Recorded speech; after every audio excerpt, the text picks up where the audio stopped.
muerte de Orlando no solo impactó al país, sino al mundo. Hay una depresión colectiva, entiéndase, tristeza colectiva, llanto colectivo. En casa se lloró. Hay una clasificación de los criminales subcontrolados y los supercontrolados, aquellos que controlan todo y planifican fríamente. La sociedad dominicana ha sufrido en las últimas semanas y meses situaciones de violencia que nos han estremecido. Por un lado está la delincuencia, que es un factor muy nocivo y que inquieta mucho y genera temor en el conjunto de la sociedad. Como respuesta a ello, el gobierno ha decidido involucrar a militares y policías en patrullajes mixtos para ofrecer garantía a la ciudadanía de que no van a ser asaltados en horas del día o de la noche, cuando transitan, van o vienen de su trabajo o de la escuela. Recientemente hemos tenido una situación absolutamente inesperada, inconcebible, que un ministro del gobierno fue asesinado por una persona de su confianza en el propio despacho del ministro, el ministro de Medio Ambiente, Orlando Jorge Mera. La sociedad dominicana se impactó, quedó conmocionada, todos nosotros, el país, funcionarios del gobierno, personas de la oposición, quedó, pues, por supuesto que impactado por esta situación. Obvio que necesitamos tener el apoyo, el acompañamiento, de profesionales de la conducta, de la psicología y de la psiquiatría, como Héctor Rodríguez Cruz, a quien hemos invitado, no para que nos dé una terapia, sino para que nos ayude a entender y a manejar conflictos y situaciones sociales como estas. Muchas gracias, Héctor, por estar aquí. Te agradecemos muchísimo. Desde muy temprano pensábamos que necesitábamos un diálogo contigo. ¿Cómo impacta la muerte de Orlando Jorge Mera a la sociedad dominicana? Enormemente, grandemente, prolongadamente. Esto no pasa con los 9 días. Cuando uno dice que esa muerte, y lo diremos más adelante por qué, impacta a todo el país y más allá de las fronteras, a la diáspora. En el protocolo simple del Estado, todas las embajadas del mundo, cuando muere un representante del Estado, del gobierno, por tanto, se identifica con el país, y todas las embajadas extranjeras en todos los países se conduelen y expresan este dolor y este sentimiento de solidaridad. Por eso cuando decimos, la muerte de Orlando no solo impactó al país, sino al mundo. Además, siendo ministro de Medio Ambiente, que es un tema tan sensible en el mundo, desde el Papa hasta todos los gobernantes y reflexiones de jefe de Estado como la reunión de París, fue un ministro de un Estado, de un gobierno y de un ministerio sensible mundialmente. Este hecho ha conmovido al país y todavía, no digo el país, estamos, porque yo también estoy impactado y triste por esta muerte. Es que Orlando era un ministro atípico. Iba al lugar de los hechos y cuando tú vas, la gente te huele, te ve tu sonrisa, ve tu manera de caminar, tu manera de cuidar una hoja. Él dejó estampada en Montecristi, en Loma Boyero, en Constanza, en todo el país, como debe hacerlo un ministro, y más él, el defensor de la naturaleza, dejó una huella. Por eso su tristeza, la tristeza del pueblo, es tan grande. ¿Tú te imaginas cómo estarán los campesinos de Constanza cuando este ministro, después de muchos años, reivindica sus derechos? La idea era en el pasado sacarlos. La idea de Orlando y de su ministerio era ubicarlos y educarlos. Perdieron un maestro, perdieron un defensor del pueblo ecológico. Y entregar una compensación entregar, económica como fue la última actividad en la que él estuvo. ¿Qué él hizo? Hay en psicología un modelo para analizar el duelo, el dolor. Hay 7 tipos de, digamos, de violencias en este caso, de víctimas de la violencia. Primero, la persona que recibe el impacto directo, el occiso, el muerto. No hay ninguna muerte sorpresiva buena, pero hay muertes dolorosas, ensañadas, tremendas, como fue esta muerte, tremenda, traición, violación, falta de lealtad a la amistad, a los valores, a la piedad, no, es decir, fue un asesinato desgarrador, tremendo. Entonces, la primera víctima es él.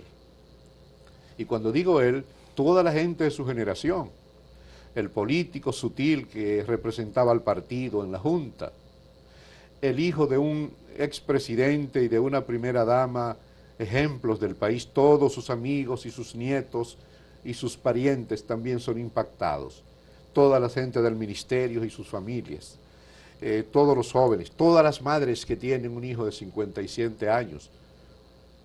Orlando se perfilaba como un futuro presidente del país, por sus condiciones, y su tacto, y su educación, y su fineza política. La esperanza también, la esperanza política del pueblo, también fue herida, traicionada, manchada por la sangre. Y si sumamos cuantitativamente, hay otras víctimas. La familia de la víctima directa y del victimario. A mí me impactó mucho el rostro de la hija del señor Cruz. Tremendo su dolor y de su familia. Y hay más víctimas, los que estaban cerca, todo el ministerio y su familia. Y hay más víctimas, los que lo oyeron por la radio y por las redes y por la televisión. Y si vamos sumando todas esas víctimas, las víctimas estamos enfermas. Porque la Organización Mundial de la Salud considera la violencia, delincuencia, crimen como un problema de salud pública. Porque la gente, y no la estamos midiendo, cuando la gente tiene COVID, tiene unos síntomas visibles. Cuando tiene estrés postraumático, entiéndase, una falta de conocimiento para manejar una pena, nadie lo está midiendo. ¿Puede generar una situación como esta algún tipo de depresión colectiva? Sí, señor, sí, señor. ¿Se puede utilizar el concepto depresión colectiva? Hay una depresión colectiva, entiéndase, tristeza colectiva, llanto colectivo. En casa se lloró a Orlando y no lo conocíamos físicamente. En Nicaragua, cuando hubo un terremoto, el último terremoto, muchas personas salieron a la calle sin orientación, sin límites, sin lugar a donde ir. Hubo una locura colectiva. Y yo creo que en este momento, sin exagerar, si no quiero afirmarlo, quiero decir que estudiemos el fenómeno, porque el hecho llena todos los requisitos para una depresión colectiva, con otras violencias que se suman.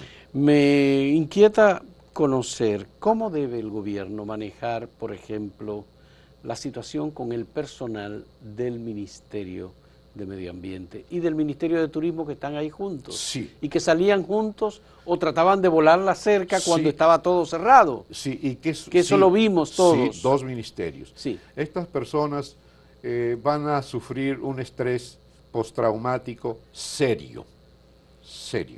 Cuando digo serio, que no se quita con una sesión de terapia y que no se quita en un día. Veremos gentes reaccionando a los 3 meses y hasta los 2 años, Fausto. Lo que implica que hay que darle un seguimiento permanente. Lo primero que hay que hacer con todo el personal del Ministerio de Medio Ambiente y de Turismo, porque es una metáfora bellísima. Yo creo que la persona que puso estos 2 ministerios juntos pensó en la unión. Es decir, porque vendemos un país verde, respetuoso de la naturaleza, y el turista es alérgico a la violencia. Entonces, ¿qué debe hacerse? Una unidad multidisciplinaria permanente bajo las orientaciones de la dirección. La señora vicepresidente comenzó ya esa terapia, se reunió con todos los ministros, con todos los viceministros y definió un protocolo de cómo deben manejarse las cosas allí. Y dijo, vamos a rescatar todos los asuntos que el ministro traía entre manos. ¿Cómo más, Fausto? Yo creo que hay que ponerle el nombre de Orlando a ese ministerio. Eso produce una terapia colectiva en el personal. No los vamos a olvidar. Les reconocieron sus méritos. Leemos su nombre todos los días cuando venimos. ¿Qué otras cosas hay que hacer? Tener ceremonial de duelo. Debe hacerse una misa en el lugar y si en medio de una pluralidad, un culto también evangélico, porque puede haber en la comunidad. Esto también, ese ritual vigoriza y despierta la esperanza y la trascendencia. Metemos a Dios en la solución del problema. ¿Qué más debe hacerse? Darle atención a los casos crónicos. No se trata de darle vacaciones a la gente, sino de trabajar a un ritmo. Hay gente que va a llegar tarde, hay mucha gente que va a renunciar porque no soporta la tristeza. Entonces darle seguimiento porque usted quiere renunciar. ¿Se da eso? Se da. Nosotros tenemos la suerte de trabajar para un banco en donde manejamos la resiliencia, un banco que tiene 65 sucursales. Cuando muere una persona accidentalmente, hacemos todo un protocolo resiliente. Eso también debe ser un programa de resiliencia que va más allá de una simple terapia. Hay que hacer otras cosas también a nivel nacional, como es un ministerio con un impacto en todo el país donde haya agua, donde haya una hoja, donde haya una nube. Es un ministerio auténticamente nacional. Por aquellos, nosotros los ibaeños creemos que todo se hace en la capital. Hay muchos ministerios capitalinos, pero este es un ministerio nacional. Entonces hay que hacer una misa en todas las provincias para que la gente pueda ir. Algunos dicen hasta una marcha silente también. Ya, pero esa es una iniciativa, eso de las misas, por ejemplo, resiliente, del gobierno o de las iglesias. ¿Es una responsabilidad de quién? ¿Quién la auspicia? Ambos, porque la iglesia tiene, con la audacio sí, tenemos un papa ecologista. Entonces, con las iglesias evangélicas y con todos los liderazgos cívicos, que la gente vea que estamos reflexionando en torno al ministro, naturaleza, defensa, objetivo de desarrollo sostenible, porque esa manifestación de fe cura. ¿Qué es lo que hacemos cuando vamos a los 9 días de nuestros muertos? Que hacemos a Dios cómplice de nuestro dolor. Eso hay que hacerlo también. Tú sabes que una de las ideas que surgen es que la persona que sea designada en el Ministerio de Medio Ambiente debe tener suficiente cautela, protección, cuidado, porque los intereses que se manejan, y ahora la sociedad lo ve mucho más claro, sí, son conflictivos, conflictos de intereses muy poderosos que pueden llevar a una persona hasta actuar criminalmente. Fausto, el Ministerio de Medio Ambiente maneja los recursos más caros del país, del Producto Interno Bruto. Es tan importante o más que la reserva del Banco Central. ¿Cuánto cuesta un río? ¿Cuánto cuesta una grancera? ¿Cuánto cuesta una mina en malas manos? El ministerio que maneja más valores es el Ministerio de Medio Ambiente. Es la tierra, el agua, la sal, las minas del país. Yo, no solo por esto, tú conoces mi vocación ecológica franciscana. Sí. El ministerio, todos son importantes, pero el más importante inmediatamente y a largo plazo es el Ministerio de Medio Ambiente. Es lo más importante. Entonces, todas estas cosas, como tú bien dices, el nuevo ministro que venga va a tener que hacer una mezcla de psicólogo, sacerdote, pastor, consejero, líder. Esa va a ser una prueba para el señor presidente. Es decir, tiene que ir una persona que tenga un corazón primero y luego un burócrata después, porque él va a tener que escuchar mucha gente llorando mudamente, que te pasan, hay gente que no va a hablar durante una semana, ese es un modo de hacer una conversión, una respuesta patológica al evento. Ahí hay mucha tristeza, ahí hay mucha tristeza. Y yo quiero que tú me permitas hacer un análisis macro para que tú veas lo que va a pasar ahí. No, pero tú eres el entrevistador, yo no puedo. ¿Eh? Entonces, no, pero ¿entendiste me interesa... más o menos? Me quedó muy clara y no te respondí la pregunta. ¿Quién debe hacer este programa? El gobierno. El gobierno. El gobierno. Y te digo más, la vicepresidenta y la primera dama, y otras mujeres, el Ministerio de la Mujer, los sindicatos, es decir, tiene que ser un comité que quepa en un carro, de tal manera que puedan hacer una reunión caminando. No 35 gentes, no. 5 gentes, con un gran corazón y mucha sensatez. Fausto, esto debe ser administrado. No debe dejarse este dolor suelto. Porque corre el riesgo de desencadenarse. Sí, de crecer, de llegar a una locura nacional, por otras colindancias. Por ejemplo, vamos a hacer justicia. Esto genera otra violencia en muchas gentes. Bueno, la familia dijo muy claramente desde el principio, en un comunicado, la familia Mera Villegas, Jorge Villegas, que perdonaba a la persona que había cometido el crimen. Primer acto de la terapia nacional. Pero ellos han dicho que una cosa es lo que tiene que hacer la justicia y otra cosa es el perdón de la familia, sí, que no tiene que ver una cosa con la otra. Sí, sí. Y también, Fausto... Eso para la familia es importante. Tiene un efecto, conociéndolo ellos, como aparentemente conocían a Miguel Cruz. Sí, el perdón es un acto de amor. El perdón es divino. Es divino. Y como diría Mandela, para el Dios que sea, es divino el perdón. Eso fue un gesto de amor tremendo para tú perdonar a quien te quitó a un buen padre. Y al país le quitó un buen padre de la naturaleza. Esto debe ser administrado, porque si no corremos el riesgo, Fausto, de que haya una depresión, una locura colectiva que conlleve a otros desórdenes. Tiene que ser administrado y a tiempo. Ya. En estos casos generalmente surgen reacciones de venganza, de violencia, de rabia, sí, porque dicen, bueno, este señor no puede vivir. Sí. En la cárcel donde va a estar, que ya el juez decidió que va a pasar un año en prisión preventiva en Najayo. Sí.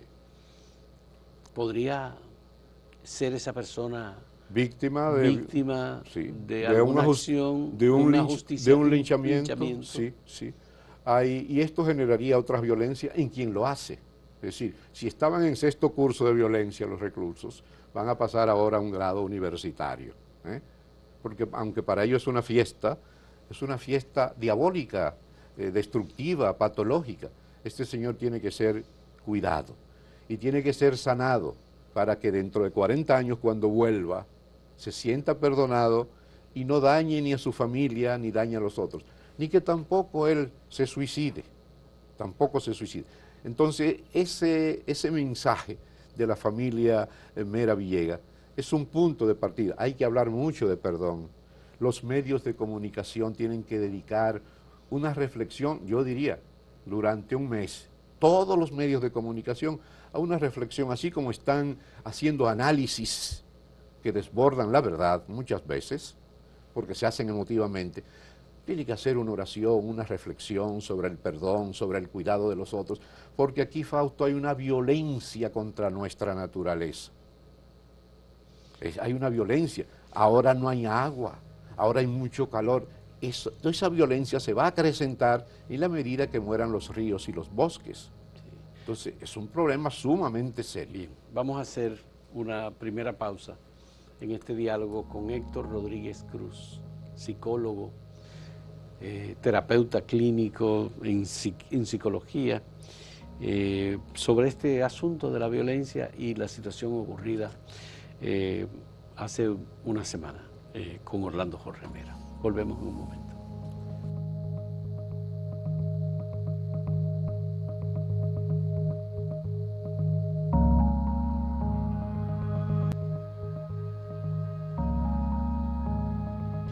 Héctor, Tengo que preguntarte una situación que a mí me llamó mucho la atención, y es que esta persona pudo salir después de ejecutar el crimen contra Orlando. Orlando dijo un momento antes de la ejecución del crimen: él es mi amigo, él es mi hermano, no hay que seguridad para que, no hay que, por lo que dice el Ministerio Público. Sí. Es decir, él no creía jamás que esta persona podía atentar en contra suya. Sí.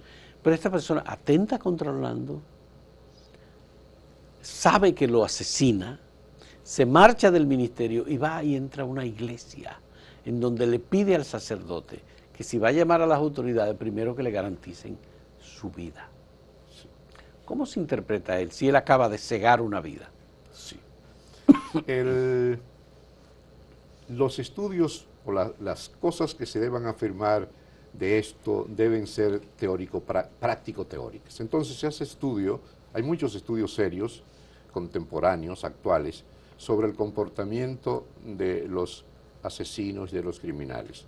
Casi no hay teorías antiguas, son estudios lo que sean de casos. Se ve que una persona que comete un daño, desde un daño de violencia menor, una patada, escupir a una gente, lo hace en un estado de falta de control. Es decir, hay una clasificación de los criminales subcontrolados y los supercontrolados, aquellos que controlan todo y planifican fríamente. Y hay los subcontrolados que no lo planifican todo. Este es controlado. Este es controlado. Controlado porque tenía planificado ir a la iglesia. Eso no surgió así. Lo contempló como una opción. Porque le quedaba una pequeña... Pero no era la iglesia en la que él se congregaba, No, Jesucristo, no. sumo y eterno sacerdote. No, él fue después, obviamente, la persona después de este crimen queda sedado, es decir, cuando lo hace, no es una locura, es una conciencia inconsciente, hay grado de conciencia, porque dice, le tengo envidia, no me ha hecho caso por la campaña. No solamente él debía responder, él personalizó. Había una descomposición de sentimientos y de percepciones.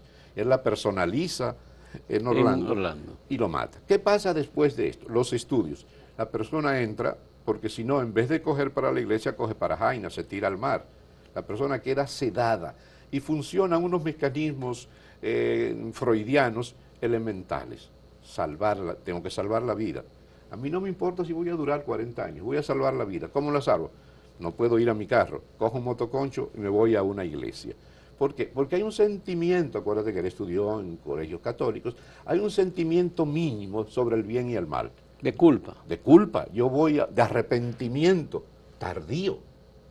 Voy a una iglesia y comienzo ya a trabajar, a gestionar mi perdón. Por eso se va a una iglesia. El Ministerio Público que hace los interrogatorios, en una nota que se divulgó, se dijo que era una persona fría y calculadora. Sí. Sí, entonces eso no combina con lo que tú me estás diciendo. Sí.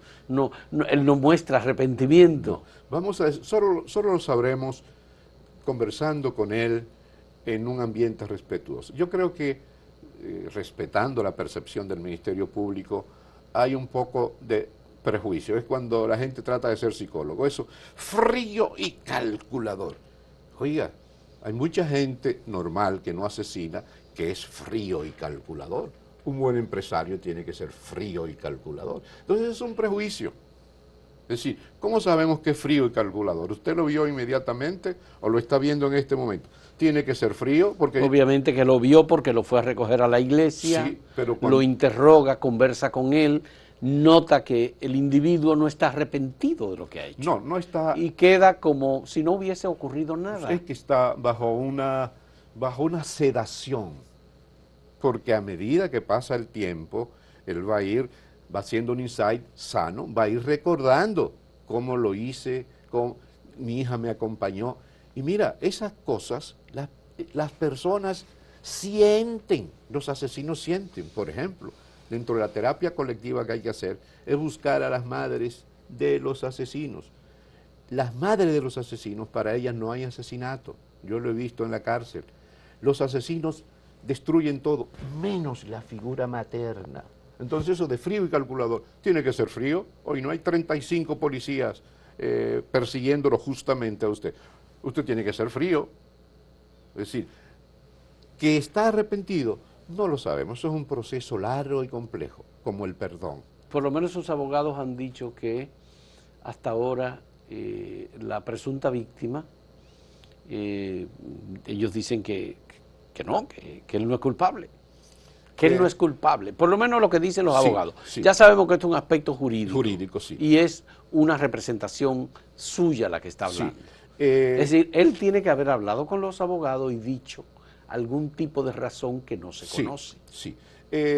La justicia es necesaria y es una voz que hay que escuchar, es necesaria para ser un pueblo civilizado. Pero si él va a sentir culpa, es una culpa gradual. Y decir, él es culpable. Sí lo es, porque se dice, él no andaba con el zapato izquierdo en el derecho, él tiene un grado de inteligencia, de salud mental, es decir, él no era loco, en vez de matar, de tirarle a un poste, le tiró a una persona, es decir, había un grado de conciencia muy patologizada, pero es responsable. Culpable, quizás también nosotros seamos culpables en el sentido, para el futuro, no para el pasado, de que debemos hacer cosas sociales de impacto para evitar que ese tipo de envidias y de desastres, mira, este señor estaba dando señales de locura y de descontrol, le dio un cabezazo a uno, le dio con un revólver a otro, es decir, en ese momento alguien debió leer esas manifestaciones patológicas y agresivas. Cuervo de Sangles, el director de Medio Ambiente del Ministerio de Salud, de Medio Ambiente y Recursos Naturales, fue el que lo vio, y ahí fue que él dijo que a él no le habían cumplido, que él trabajó en la campaña o apoyó la campaña electoral y no le cumplieron. Sí. Pero ya ahí se expresó físicamente, agresivamente, contra un asistente del ministro. Y se le permitió ir al despacho del ministro. Sí. Esas son, digamos, fallas del protocolo de seguridad. Porque estamos frente a un Orlando de todos. Hay ministros aquí que tú no los ves nunca y que tienen una seguridad excesiva, deben tener una seguridad, pero no excesiva, de tal manera que ni los amigos ni los ciudadanos lo pueden ver. Entonces sí, hubo falla del protocolo, pero es lo menos importante en este momento. Si nos ponemos a hacer un protocolo rígido para proteger a los ministros, estamos perdiendo el tiempo. Bueno, pues lo que está pasando, yo creo que esa es una de las consecuencias psicológicas, ¿verdad? Sí. De esta situación es que en el Estado se han tomado medidas, y todo el mundo lo ha visto bien. Sí. Que se tomen medidas más fuertes de detección de personas con armas, evitar la entrada de personas con armas de fuego a los ministerios, a las instituciones públicas. Sí, y obviamente, si toda la gente que hizo campaña y no le cumplen va a matar a alguien, también hay que revisar la política. La política, es decir, por supuesto. La violencia no va a llegar a otras violencias, Hay una violencia que tú no me lo has preguntado, pero te pido permiso para decirlo. Yo amanecí hoy sumamente preocupado por una violencia en Guaymate. Un jovencito de 15 o 16 años llevó un machete para cortarle la cabeza a una profesora.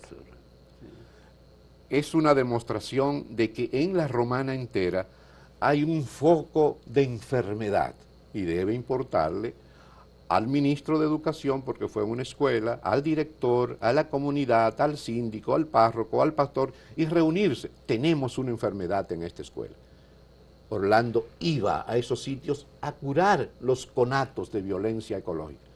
Yo esperaba, y se lo digo con mucho respeto a mi amigo Roberto Fulcar, que es un gran ministro y una gran persona, ministro, vaya a Guaymate, hágase cargo de la sanación y del ordenamiento, porque ahora metemos preso al muchacho, y la maestra, y los padres del muchacho, y sobre todo, ¿qué generó esa violencia ahí? El mal dice que la profesora lo castigó delante de los otros, lo humilló. ¿Cómo fue el castigo? No sé, el periódico no lo dice. El periódico, es decir, hablar de los periódicos es muy riesgoso porque hay que mostrar siempre un respeto a la libre expresión. Te voy a hablar también de los periódicos. Sí. La violencia que se da en Estados Unidos, esos crímenes masivos que ocurren, como el caso de Uvalde, que acaba de ocurrir, y otros casos que ocurren con bastante frecuencia. Sí. Son crímenes de odio, Sí. racismo en algunos casos. Sí. Eso se publica y se informa aquí.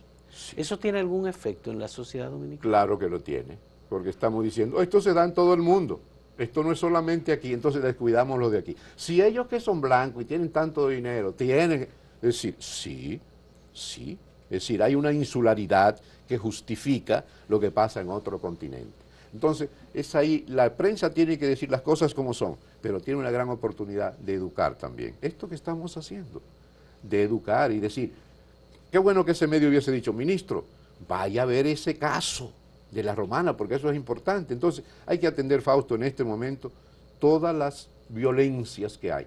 Otra violencia que hay que atender, el trabajo infantil, la protección de la calidad de vida, que eso también va ligado eso va ligado a la... Se acaba de celebrar el Día de Lucha contra el Trabajo Infantil Sí, en el mundo. Sí.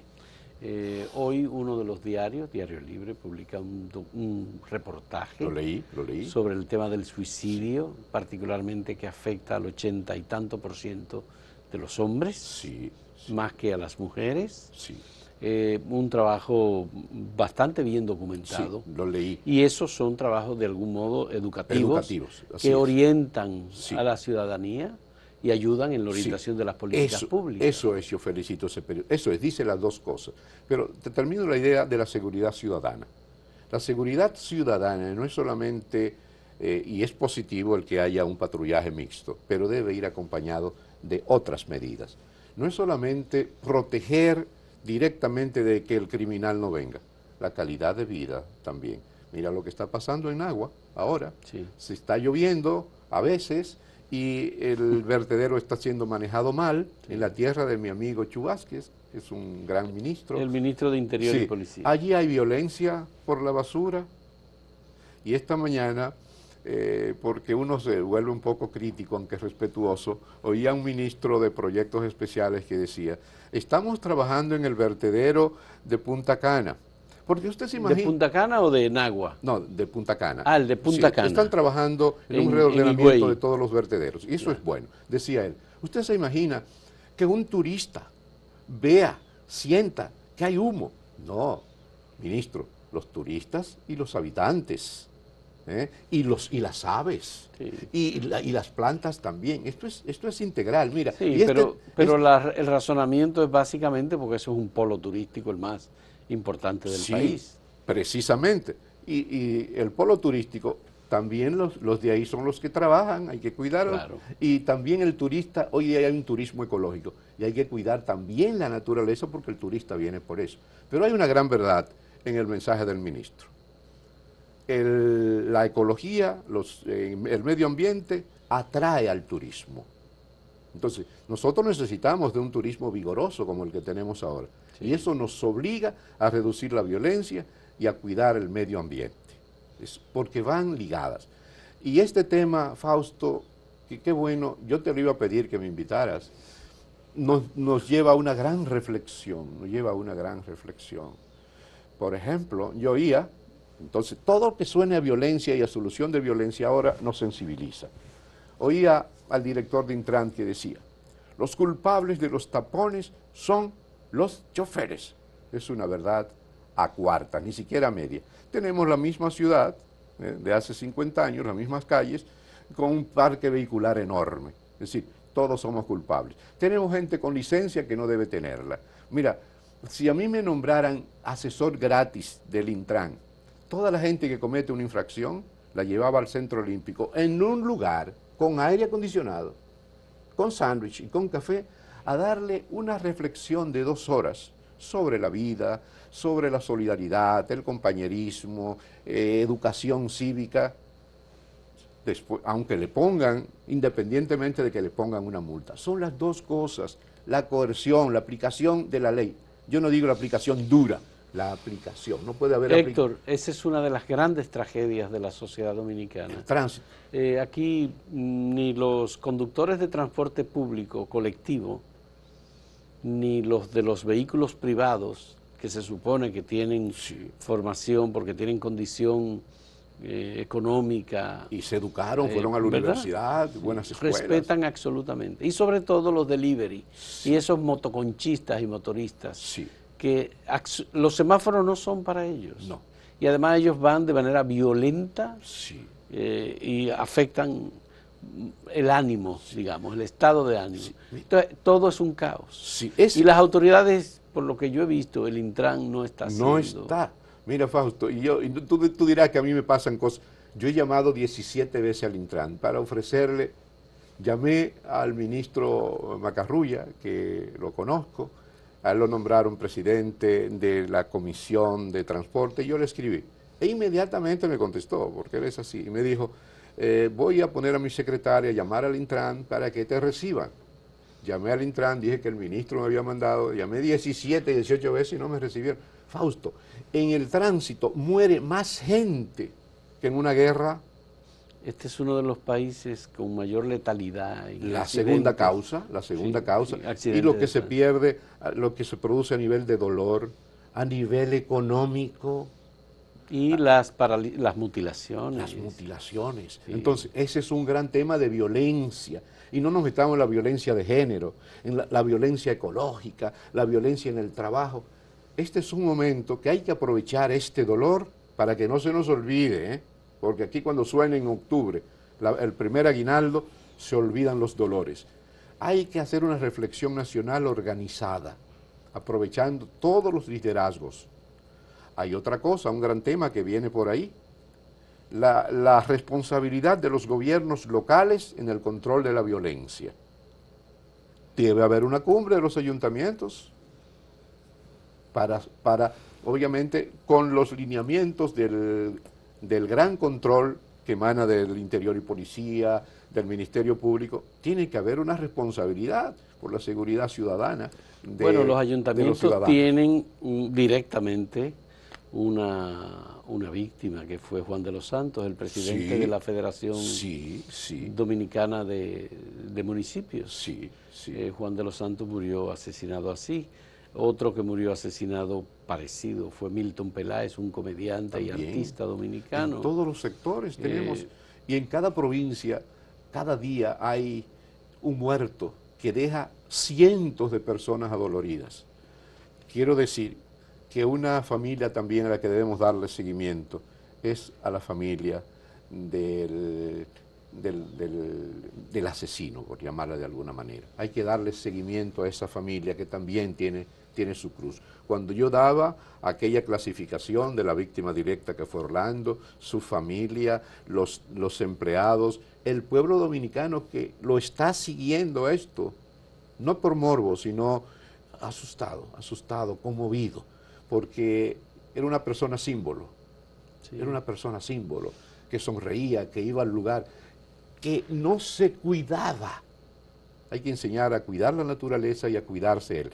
Esto, más que detenernos en lo que no se hizo, tenemos que trabajar mucho en lo que tenemos que hacer, porque es un programa nacional desde diferentes ópticas, porque si no lo hacemos ahora, vendrán otros. Hay que trabajar, Orlando, yo lo vi en un video, él señaló los victimarios de la naturaleza y lo clasificó. A esas personas tenemos que educarlas y también aplicarle la ley. O sea, él nos dejó, Fausto, una agenda, como decía la señora vicepresidenta, para que trabajemos todos. ¿Tú crees que la política, el partidismo, se convierta en algún elemento obstaculizador en estos casos? Porque se trata de una figura que, además de ministro, era político. Hijo de un expresidente de la República, ex senador, una persona que ha estado incluso en la batalla representante en la junta del partido. Mira, primero hay una violencia política en todos los países. Y la violencia política nuestra la pudiéramos clasificar. Es decir, ¿cómo? Pequeña, mediana, grande, mediana. Hay violencia política. No solamente en los mítines, en los documentos, en las posiciones que hay. Mira, por ejemplo, hoy, y no lo hago como una crítica, sino como una sugerencia, debería venir una reflexión de los gobiernos locales, de la Junta Municipal, juntas Sí. municipales. Hoy viene doble página que ellos están luchando porque a los ex empleados le den los mismos privilegios de los diputados, de los senadores. Ese no es el debate de ahora es para todos los ministerios y para todos los dominicanos la seguridad ciudadana. Ellos quieren una seguridad social particular para ellos, como la tienen los diputados y senadores. No para, es decir, ahora tenemos que reordenar y priorizar la agenda nacional. Bien, bien. Vamos a hacer una última pausa en este diálogo con Héctor Rodríguez Cruz, psicólogo clínico y amigo y colaborador de Acento también. Oye, en un momento volvemos. Yo siento que esto va más.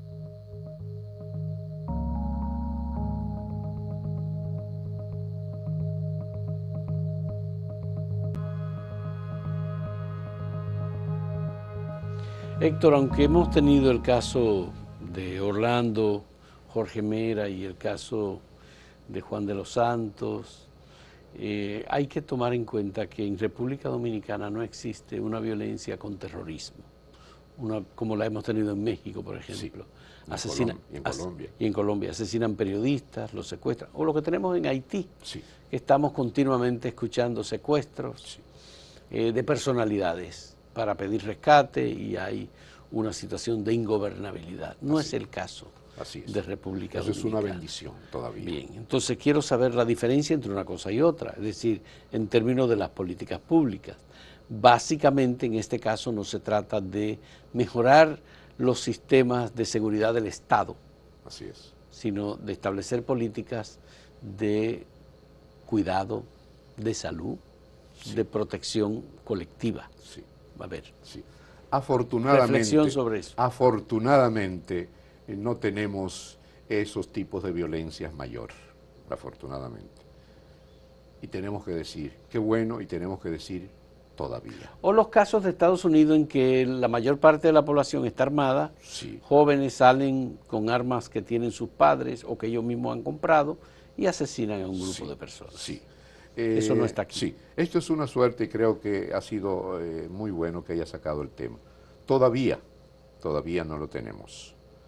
Pero el salto no se puede decir que será pronto, puede darse, porque esa ha sido la anatomía de la violencia en otros países. Se salta injusticia social, un izquierdismo eufórico, es decir, tenemos que reordenar la sociedad y reordenar el mundo político para seguir disfrutando esa bendición de que no tenemos terrorismo. Además, nosotros, por el sistema de carreteras, nosotros somos un país muy avanzado en comunicación. Tú fuiste a la inauguración del 5CI, es decir, difícilmente aquí se va a dar ese terrorismo, difícilmente, por el avance en carreteras y el avance en comunicación, y porque la última revolución que tuvimos previo a, estaba muy chiquito todavía, fue la del 14 de junio, que es que no se puede decir que fue un terrorismo, sino que fue una reivindicación armada, es decir, la última manifestación. Y lo más lamentable es que murieron los participantes. 10 años después hubo otra, que fue la de Caracoles. Sí. Pero ahí hubo enfrentamiento. Hubo enfrentamiento.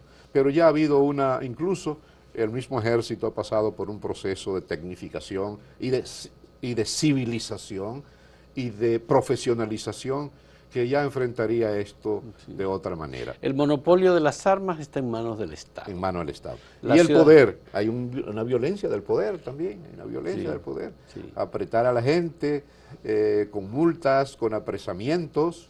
¿Tú crees correcto que el Estado envíe tanquetas de las que se usarían en un enfrentamiento bélico a los barrios? Jamás, jamás.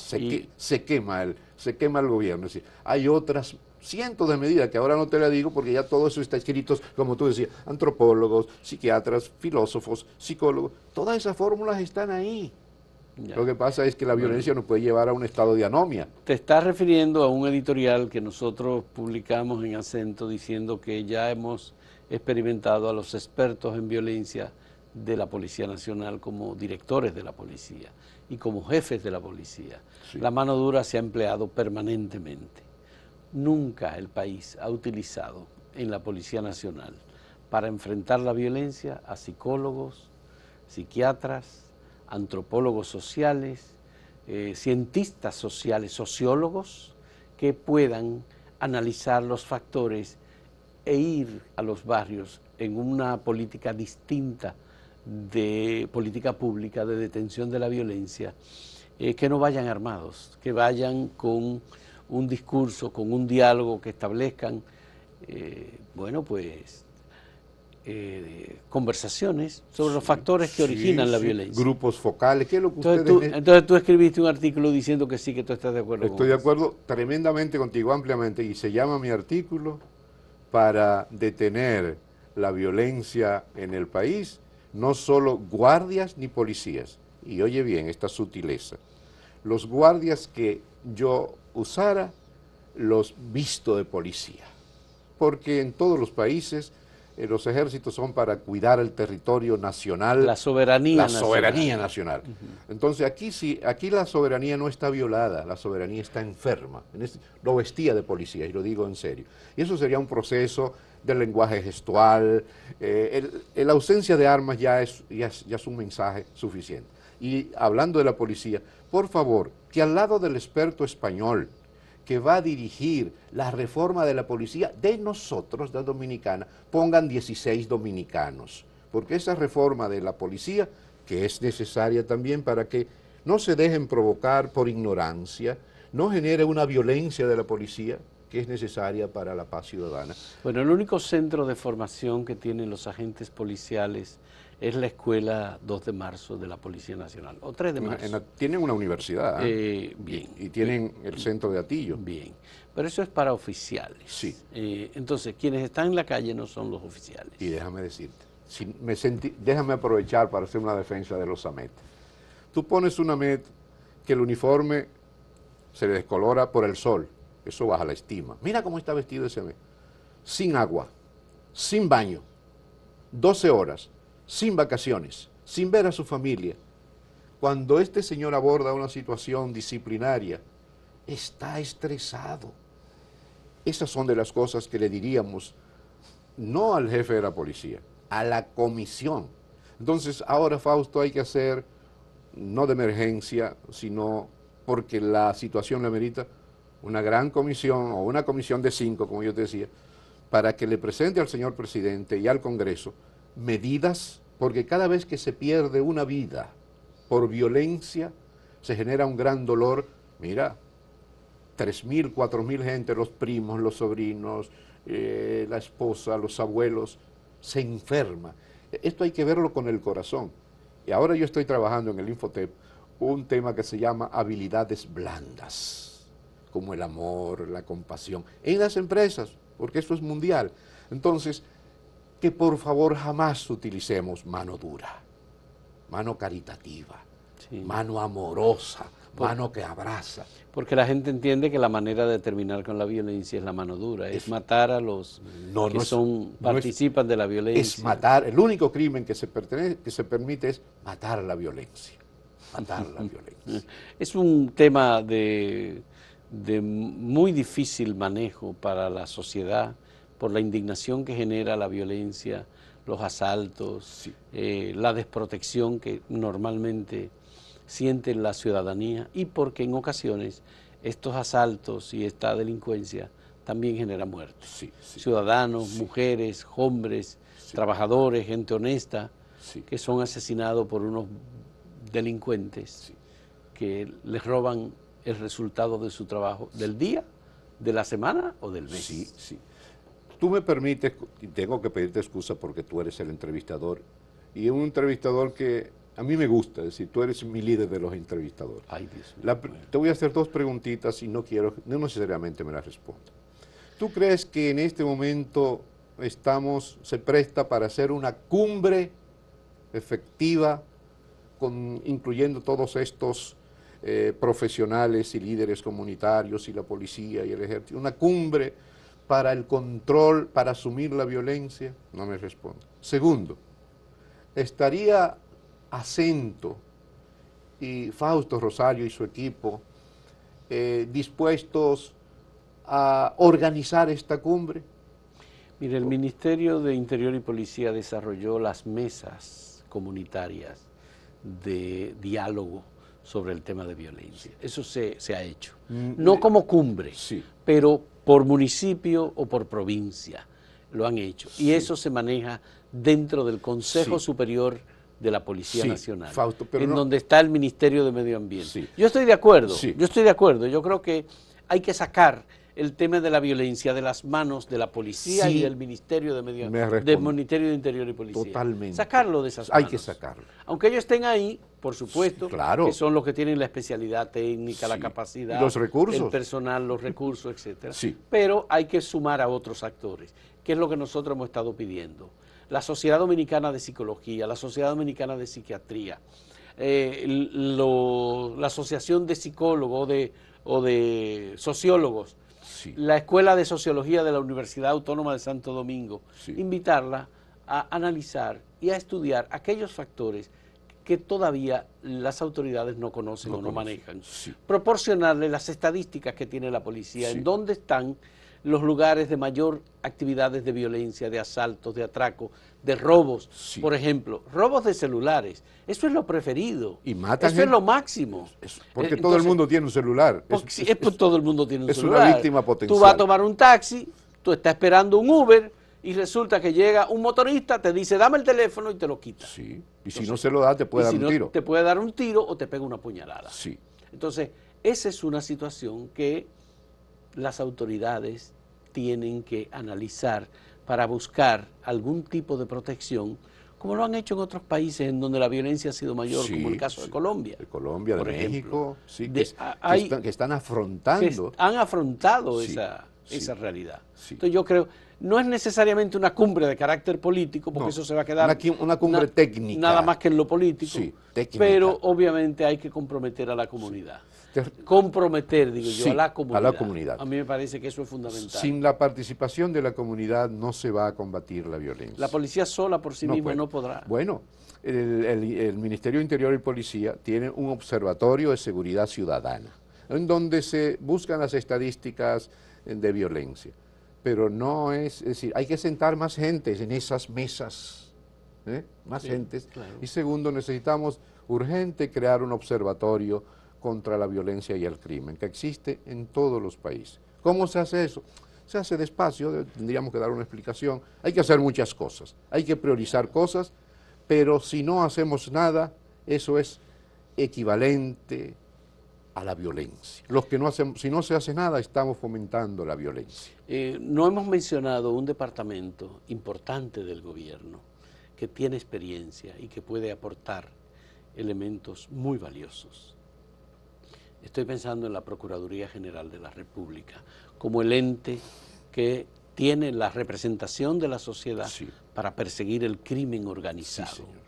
para perseguir los delitos, Sí. para la Sí, corrupción, sí, toda sí, es sí. la violencia. Sí, sí, sí. Porque fíjate, ¿quién fue a buscar a Miguel Cruz a la iglesia Jesucristo Sumo y Eterno Sacerdote?